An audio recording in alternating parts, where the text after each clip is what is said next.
Hello folks and welcome to this video. This is my coverage for Rally Sardinia, and really odd, this I think is 4 days in a row that I've been making WRC content, which is I think probably maybe even a first. Oh no wait, was Rally GB last year.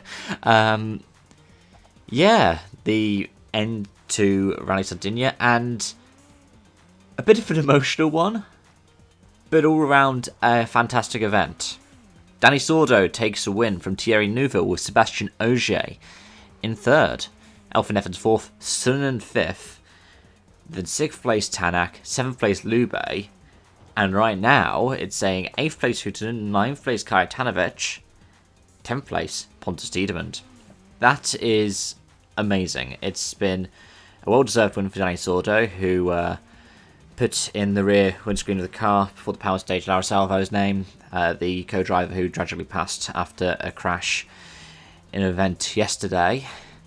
And yeah, it's a well-deserved win for Sordo. It's his third in WRC, his second in Sardinia after that win last year.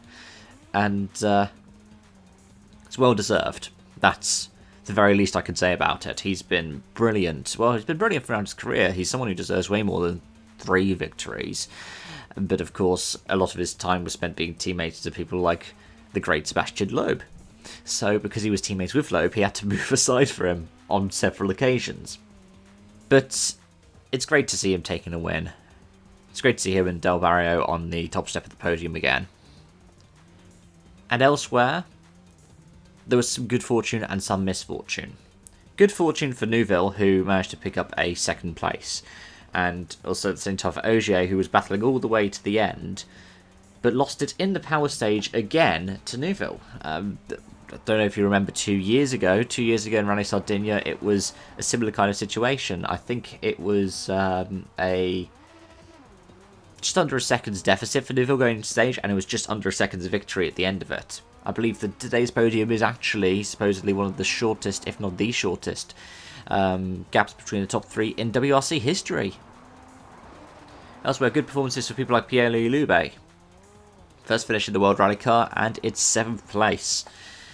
But also misfortune for a couple of drivers. Gus Greensmith with the battery failure, and in addition to that, the engine failure for Esa-Pekka Lappi, which took him out of the event on Friday.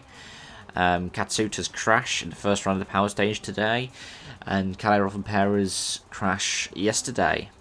So we ended up finishing the rally minus 1 Fiesta, with another Fiesta having to rally 2, and minus 2 Toyotas. The only team whose 4 cars got through relatively unscathed were Hyundai.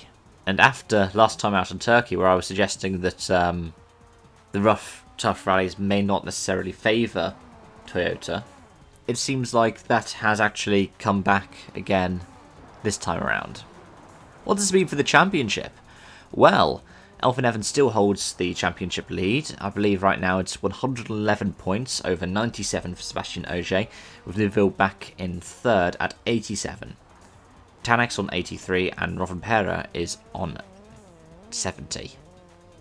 So mathematically, there are still 5 drivers that can win the title: Evans, Ogier, Neuville, Tanak and Rovanpera.